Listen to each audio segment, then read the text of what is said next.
Mesdames et messieurs, ici Chaz sur la chaîne Céréales, Chaz le Phénix, donc la chaîne secondaire où il n'y a pas beaucoup de montage mais surtout beaucoup de passion bien entendu.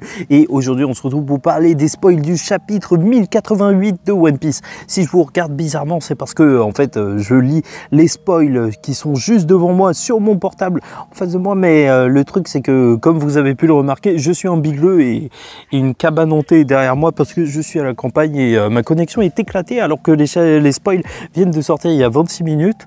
Je pense que la vidéo sortira le lendemain.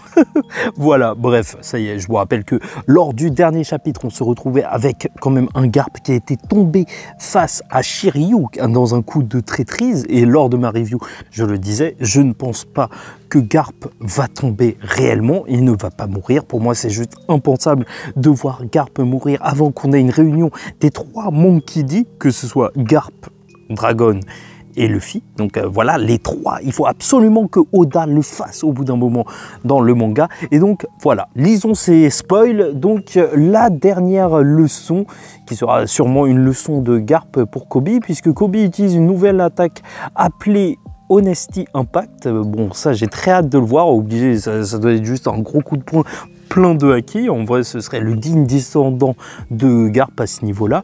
Kuzan crée une lame de glace et transperce Garp alors qu'il est enfermé, entouré des pirates de Barbe Noire.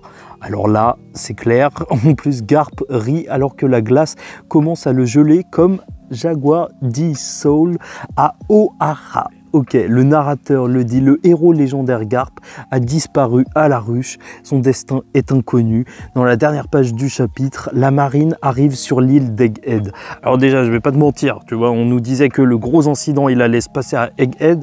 Pour moi, là, pour l'instant, le plus gros incident qu'on voit, il s'est passé à la ruche. C'est quand même le héros de la marine. Après, peut-être que la marine, elle voudra pas trop ébruiter ça, parce que c'est quand même un ancien amiral qui a tabassé le héros de la marine, donc c'est assez violent. Et bah voilà, moi je vous le disais, hein, clairement, en vrai, je vois mal Barbe Noire se séparer du héros de la marine. Il peut l'utiliser pour le vendre pour je sais pas quoi faire. Et de toute façon, Aokiji qui gèle quelqu'un, là on a eu la confirmation avec Jaguar D. Soul qu'il est plus ou moins encore en vie à Elbaf.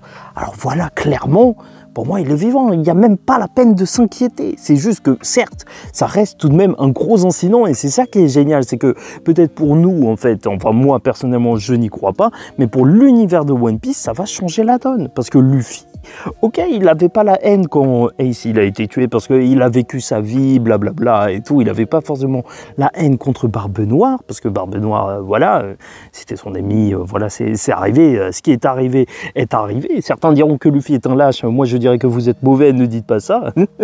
D'ailleurs, n'hésitez pas à liker ou disliker la vidéo, commenter, donner votre avis en commentaire et vous abonner à la chaîne secondaire, parce que même quand on est à la campagne, même quand on est dans le trou des fesses du monde, ben on y est. Et même quand il y a peut-être des fantômes derrière nous, on est en train de parler des spoils de One Piece. Voilà. Mais en gros, moi, Garp, j'y crois pas du tout. J'y crois pas du tout, mais ça aura quand même des répercussions sur l'univers, sur Luffy, sur Koby, qui va surtout se dépasser. Moi, c'est ce que j'ai envie de voir à partir de maintenant. Tu vois, un Koby qui va vraiment reprendre les rênes, parce que si Garp, c'était un petit peu pas l'égal de Roger, mais quand même quelqu'un qui pouvait poursuivre Roger, alors il faut que Koby soit du même Akabi et pas du même Koby. Ah, c'est excellent, tu vois, la campagne ça me réussit parce que mes blagues sont d'un niveau juste inégalé. Enfin bref, voilà tout pour les premiers spoils. J'ai très hâte de voir le chapitre parce que, encore une fois, je trouve que les spoils, c'est marrant, vite fait comme ça, mais la force d'Oda, c'est dans sa narration, c'est dans la manière qu'il a de tout mettre en scène, et je suis sûr que ce moment va juste être épique. Un des moments peut-être les plus importants de One Piece. Le héros de la marine est tombé, et tout ça, c'est dû à Aokiji.